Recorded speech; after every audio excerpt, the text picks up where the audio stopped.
Hello, everyone. Welcome back to Leadership Talks for Emerging Leaders. Leadership Talks is a podcast hosted by Leadership Card, a leadership coaching training organization. Leadership Card is the brainchild of four individuals, Kiran, Sandhu, Ram Ramakrishnan, and Devesh Mon, who share a common vision to support 1 million emerging leaders to solve problems for self, others, and the organization. Leadership Card runs leadership programs for individual contributors and corporate clients. And our very young team has over 100 years of experience and come from diverse fields such as academics, finance, real estate, and sales. Every week on Leadership Talks, we invite leaders from varied fields and industries to share their stories and share tips and strategies which you can apply to accelerate your personal and professional growth journey. I'm your friend, Kiran Sandhu, a leadership communication coach, and I'm hosting today's episode along with Mr. Ram Ramakrishnan. Today, we will be discussing no dream is too big or small. Thank you, Kiran. In today's episode, we are privileged to have the presence of Ms. Chenddyna Schae, founder of Jus'Trufs, a boutique artisanal chocolatier. Chenddyna joined Catering College after 12th standard that was quite unusual during 1980s. She studied bakery and confectionery, hotel administration, food technology from Sofia, Mumbai for undergraduation. Jus'Trufs is her third entrepreneurial venture. She has trained with Master Chocolatier in Belgium, Australia, Singapore, Germany, UK, India, and the Netherlands. She runs successful home-style cafe, chocolatier and dessertier called Jus'Trufs, which is located north of Bangalore in India. She was inspired by Eleanor Roosevelt quote, "The future belongs to those who believe in the beauty of their dreams." According to her, no dream is too big or too small. So, some of us may have very idealistic dreams and they seem impossible, but remember, a lot of things looked impossible till they were done. Also, Chendana is also a 10,000 part of the 10,000 women program organized and conducted by Goldman Sachs. So Goldman Sachs, I would like invite her to this talk and briefly tell about what is that program. With that, we'll just start the show. Welcome. Good Chendana. afternoon, everyone. And thank you, Ram, for such a lovely introduction. And thank you, Kiran, for such a lovely podcast that you've been doing week on week. It's really inspiring a lot of us. As Mr. Ram, as you mentioned, I'm part of the 10,000 Women program, which started in 2008, 2009. And this is sponsored by Goldman Sachs. And it's typically for women entrepreneurs who have small businesses, but they don't have access. It's like a mini MBA school. It's a 3-month MBA. It involves mentoring and creating a business plan, which I had never done in my life. I did the program in 2009. And that's exactly the time when I was expanding my business from a chocolaterie, which was only doing corporate gifting. We were building our space for the cafe, and, we expanded into 4 more verticals in 2010-11. So that's when I wrote my business plan and actually understood the gravity of what steps I was going towards. Wow. So Thank it's you. still available online on Coursera. There's a 10,000 Women program online on Coursera. And from time to time, they have programs all over India. So anyone can look up the website for 10,000 Women. Wonderful. Thank you. So Thank you much. for the great information. I'm sure that is going to be useful for many women leaders. And always it is good to learn from the individual story. That is where we bring in on the leadership talk. And you have mentioned that something clicked while wrapping a mountain of chocolate as a young intern at Taj, Mumbai. What clicked that triggered you to pursue your passion? Why don't you just elaborate on that? I had just completed a 1-year course in bakery and confectionery, and cakes, homemade cakes, handmade cakes, they were very common. Even in 80s in Bombay, it was a common thing. But chocolates, nobody was doing that. So the Taj Mumbai was a place that we really looked up to for the standard of chocolates. And so what was actually a very dreary, unending task, just get a mountain of chocolates and wrap it the whole day. Later, I graduated to chopping mangoes for the whole day. So a lot of interns get very disheartened initially when they go to a hotel for internship, but you never know what may spark something. And then I just started getting friendly with the chefs and said, teach me this, teach me this, teach me this. So I just learned a little things, because at that time I had not done any course on chocolate making. All you could do at that time in the 80s was buy books and try out recipes. There was no internet, there were no mobiles, there was no YouTube. Some of us would be so much younger and would not imagine a world where there is nothing available on YouTube, where you just click a finger and you get a recipe.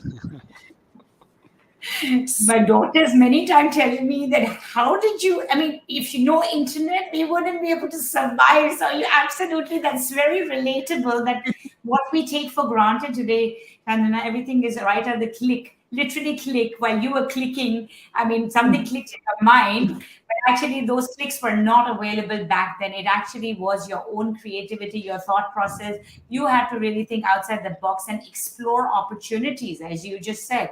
What was not there, find those opportunities yourself by asking people. Yeah. Yeah. Ram, would you like to add on to this one? Yeah. That is always one of the thing. No, I also remember. She's got experience in the chocolatier thing when I started doing my first employment. I remember they've been settling between. I do not know every day when I go there which department I work. That was the kind of a situation. So I looked at all this as an opportunity. Because of that, I learned many things even during my first 5 years of my career itself. That was the opportunity. If you look at it, is there. Otherwise, sometime now you get disheartened with what you are doing, then that becomes the end. That's where you go and learn many things. That are those days. Today, people want very specific what is that you want, and that is what happens on that. Very well put, actually, Ram. Very well put. What you just said was actually opportunities are all around, just like what Chandana had. There were people doing things, but a person who didn't want to take that next step would have probably missed that opportunity. And Chandana actually explored it by asking more questions. And, Yeah. that's where she is today, actually. So that brings me to my next question, Chandana. Like, what are some of those myths about women entrepreneurs that you would like to break for our audience, especially our women audience today who are listening to you? Yeah, I think some of the myths are in our head, because we are scared to sometimes step out. And this was more in the traditional times, I think, when we were growing up in the 80s, 90s. Though now it's 2022, and women have broken all kinds of glass ceilings. They're in politics, they're head of state, they're in the Air Force, they're in space, they're in research, they're in very tough roles everywhere, physically challenging, mentally challenging. So I think we women have a superpower, and we just have to, it's all with our attitude and our mind. And I think a lot of it has to do with our family conditioning. So as parents get more broad minded and they say, okay, take your pick. You don't have to just study being a nurse, or, doing something that is traditionally like catering or cupcakes. You can explore more major opportunities. You can travel, you can do this. So I think it starts with the parents and the conditioning around you. And then, of course, if you're married, then it moves on to how the husband's family perceives you, and what kind of expectations they have of you once you're married, you have kids. Because it is our responsibility eventually to make sure that the kids are looked after, the husband is looked after. In spite of being successful outside the house, you have to be sure that the house runs in whatever way it is, it has to run. So yeah, it sometimes, if you're lucky, you get like shared responsibilities, but sometimes you don't. So you've got to make up for both the scenarios. So I mean, I'm going to ask this because there will be many viewers or women viewers who are listening to us, and we've said that we have transformed, we have changed, but and many of them may not have those supportive families that are in there.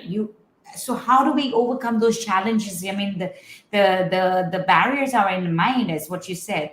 But if we don't have a supportive environment or the supportive conditioning of people, then Shanna, what could be done? I mean, I'm sure you work with women in the 10,000 program. What could be some Yeah. of So I've met some women entrepreneurs who are like really really determined, and eventually, they work on their family, they work on their parents, or they work on their husband, or they work on their in-laws, and they slowly, you can start with baby steps and say, okay, can I just start doing something 2 hours a day? Can I just start 2 hours a day? Don't say like, oh, I'm just starting something which is going to occupy me 24/7.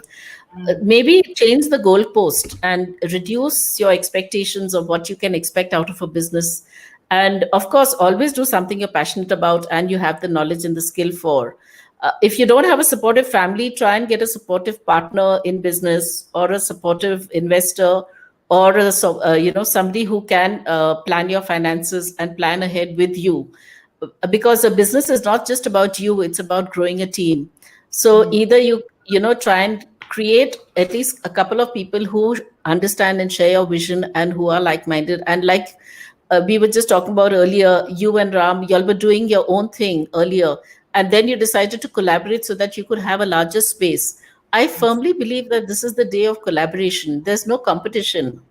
It's all about collaboration. I collaborate with so many people who are in a similar field to me, and we just kind of work with each other in certain areas where I may be lacking in something and they may be having a certain skill. So there's absolutely no harm in asking for help. Go to a school friend, go to an old mentor or a teacher or a neighbor. Find someone who would support you, and then you get a little more confidence, because not you can't do everything alone. That's that? something I've really learned. Yeah. Yes, I think that's a very good advice, Anna, that you've shared with our women leaders, especially by changing the goalpost. Yeah. Start with baby steps so that it doesn't look too dramatic for the people who are there in your life, and for them to start making those small acceptances and then start, increasing the gap of the goalpost. That was a brilliant advice that you would, and find supportive people. Yes, I Yeah. would also, Yeah, yeah. that is And an excellent step. as for me, I also started making chocolates from the house. And Mm. I just thought, like, for 2, 3 years, I would make from the house, and I really thought I would not expand beyond that. Mm. But it things happen in a way that they snowballed, and then we could manage to invest a little more money, and we could manage to create a space for ourselves. But otherwise, I wouldn't have done it. Absolutely. Absolutely. Yeah, Ram, were always you? it always starts with taking that small steps what you want to do. Yeah, Ultimately, yeah. you have a goal. How do you break down into that and start working Mm. on it? So that And brings to me, this is the next question to her. On that is, as a business owners, you are managing multiple teams and clients with varied needs and expectation. This is more or less similar to what I have been doing in corporate as well. As any service function has got this. You have an mm, internal customer, you have employees, external customers, and different expectation come. Can you elaborate on things you do to ensure everything works as smoothly as chocolate? I love that term, as smoothly as chocolate. Do you know that chocolate has to grind for over 36 hours to get that smoothness? So there's a lot of grind before that smooth look that you get when you just receive your customized order from us. There's entire teams working behind the scenes. I have luckily trained different team members to handle clients at different touch points. So whether it's a service in the cafe and you're just coming in for a cup of coffee, or you're ordering a cake for a wedding or for a birthday, or whether you're ordering a box of customized chocolates, or you're ordering a chocolate tour, all there are people trained to do those roles. But of course, when they are on leave or they're absent or they're not well, then I'm back taking over the roles, as and when needed. So we kind of train them. We have a checklist where, okay, when there's an inquiry, how do you answer back? What is it? The pricing? What is it that you could tell them? What are the options? And then if they've done it a few years, then they're okay with doing it. Sometimes they're new people, so we have to keep training them again and again. Training is training leaders and letting them become self-reliant leaders, not looking after over their shoulder all the time, giving them the privilege and you give them the leeway to say, okay, between this bandwidth and that bandwidth, you just fix a price and you fix a time and take the order. So they all have their boundaries, and they know that they can give that much discount, they can do this. And it's a different style of leadership, which is more about not directing, but asking them to come up and take decisions on their own. It's something I've learned a lot from my husband, and because he was running an industry. And, it may sound privileged that I came into a business family and things like that. But after 7-8 years, everything went south. His business shut, my business started. And it was, now it's like something is supporting him, he's supporting me. So it's a two-way street. It's not every day is fun. That there's a lot of financial juggles going on behind the scenes as well. Yeah, that is great. I liked one of the point you said. No, as a leader, always this is what I believed in. I practiced it also. Another thing is, what is the work you are doing when somebody is not there? Whether you are able to do. This is what you said, that you are behind the scene when something people are not there. You are able to stand in the front and get the things done. That is one of the leadership qualities everyone needs to know. It is not that you always direct people to do the thing, and you also know how things can be done. That way what happens is people are able to appreciate and saying that yes, you also know about it and do the things. That's the great part of it. So when we But talk, the most important thing is that to appreciate them when they have done a fantastic job. And Yes. everybody in the organization knows that, oh, they got the business and they completed the contract, and that's Right. important. Sorry, you were saying something, Kiran? so I was just saying that, I mean, what I'm seeing is, or hearing is, it's all about the empowering the people to take those decisions that need to be taken so that you don't have to be micromanaging on a bigger level, so that you can concentrate more on the creative aspect of the business. Yeah. And I would also so here one more time I'm going to bring you back, Chandra, that you've talked about two aspects. Now, team for you is team that people working with you, and the team second is your supporter spouse who has worked with you as a team member. So here, when we talk about the team, what are some of the things that you are doing to empower them to take those steps? I mean, what are, like, one is the clear, like what you talked about, the processes, the bandwidth. How do we keep engaging them to be more creative? Because it's a very creative industry. It is a very creative industry, and I would say financially supporting them is one aspect of it. They of course, everyone needs finances, but there's a lot of behind the scenes. We're there for them in sickness, in health, in marriages, in births of babies. I have personally stood with my baker when she was delivering a stillborn child because her husband was away, and cried. So we've had a lot of ups and downs. So I think it's a very personal connect that we have with all our team members. And so they always seem to, even some of them have gone away for a few years, had babies, and then been dying to come back. Some of them, a lot of the women who we hire, and we hire women in all parts, all heads of departments, heads everywhere, as well as right from sweeping, swabbing, and everything. They're all empowered, and they all have the sense of belonging, that this is my space, this is my business. And that deep sense is that this is my client. It's not, oh, if I mess up today, it's not my name that's going to get spoiled, but it's the whole organization depends on that one client who's stepping in. Right. There are, of course, financial rewards as well for profitability, and for good months we do share rewards. But I don't think that's the only thing. I think it's the respect, the self-respect. One thing is there in the hotel industry and the restaurant industry is people don't talk to you with respect. They always put you down. We get a lot of interns who worked in other places, and they say, oh, but they're so rude, and the chefs are always so rude, and they're always screaming at us. And we try and make it a point that even if there's a lot of pressure in the kitchen, the chefs cannot scream at the interns and the young ones and get work out of them, because then it's not a happy place for them to be. So we've had interns also who come back every year.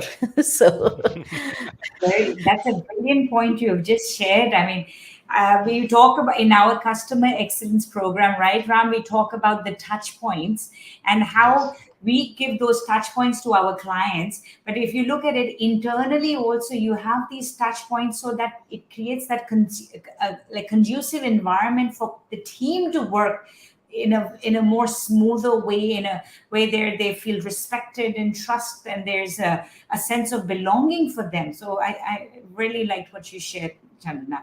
Ram, and would you I like? really think that employees are our first customers. If the employees aren't happy, they're never going to be able to sell to the client. And they won't make That's good products. absolutely. Yeah, and they won't deliver a good experience either. Don't we say when we are That's mad, the food in the kitchen is not good? So that Yeah, goes the same thing when you are making something, it has to come Mhm. from the heart and you have to be Yeah. happy. And if you're in a happy space, you actually create happy products. Yeah. Ram? that is absolutely right. When the customer excellence, also people say that you take care of your employees well, rest of the thing it follows. Your customer will always be definitely be happy. Chantana, you have shared definitely a lot of inputs and your journey and detail with that. Definitely, our viewers had a lot of inputs. But to summarize, if you have to share three lessons to emerging women leaders from your experience, what would they be? Always people will look for Okay. a summarized thing. Yeah. It's true. The first thing is, of course, you have to be very passionate, and you have to have knowledge about what you're doing. So follow your gut instinct and follow that inner voice, because it's always guiding you in the right way. And we faced a lot of problems. We think that they're insurmountable. Actually, a problem is just an opportunity. If you look at everything, it's a blessing in disguise. And you say, oh, if I hadn't had that problem, I wouldn't have been able to solve it. And I wouldn't have had that skill today, or I wouldn't have had that strength of mind if I didn't have that problem. So never look at a problem as the end of something. It's always the opening, it's a window of opportunity. And I think for women, especially, our superpower is multitasking. So be proud of it. My husband always says, like, you're on the phone, you're looking at your computer, and can you hear me? What can you hear what I'm saying? I said, I can do all three. I'm sending a mail, I'm writing a text, as well as I'm listening to you.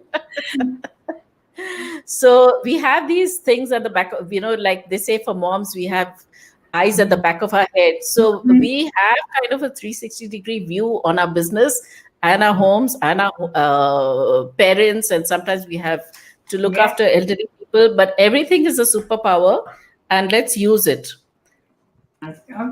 So that's That's right. What you are saying is, I can realize it the days my wife is not there at home. I know how difficult it is to manage Yeah. things. yeah. All the male listeners, the women are the superpower that are behind the scenes doing it. But I mean, Chandana, you have summarized it very well. You've talked about the gut feeling, you've talked about the multitasking, but there will be challenges There that are. there will be challenges that women go through, and some of these challenges really take a toll in our professional growth journey. We actually have to take a pause.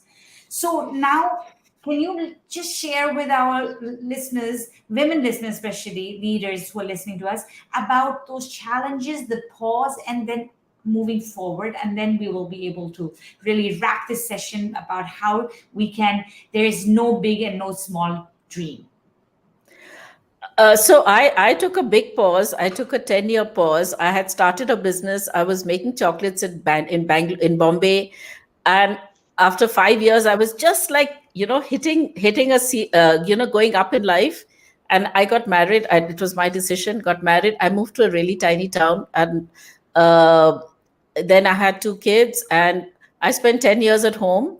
And I'm actually really glad that I had the privilege and I could afford financially as well as emotionally to stay home. And which is why now when we are always looking to hire women, we always we kind of look for women who are coming back onto the job scenario. Some of them have worked with us before, like I said, and come back. Some are new to us, because I think even having babies, having a husband, it kind of teaches you different skills. It teaches you a lot, and that kind of makes you a much better, stronger person, or makes you a stronger woman. So don't be shy about taking a break, and don't be shy about getting back into the scene. Uh, it can happen at any age. I expanded my cafe and things when I was 50. So Right. it's never too late. Yeah, I started my business when I was 39, 40. This was very inspiring, Chandana, that, there is no age, there is no dream, big or small. If you want to do it, just go for it. Yeah. Find, collaborate with people, because it is hard doing it alone, just like what you have been sharing with us. And opportunities are all around us. Just have the eye for these opportunities, talk to people, collaborate with them, and create small milestones as you go forward, so that people around you also can get accustomed to the small changes that you are bringing into their life too. Yeah. So with that, I'm going to say thank you very much to our listeners, as well as Chandana, for joining us today on Leadership Talks for Emerging Leaders. A brilliant session about women. Take a pause, but don't stop. Keep dreaming. No dream is too big or too small. This is Ram, Kiran, and Chandana signing off till we meet next week on Leadership Talks for Emerging Leaders. Watch us on LinkedIn, Spotify, podcasts, Apple Podcasts, as well as Facebook, YouTube. Thank you. Thank you so much. Thank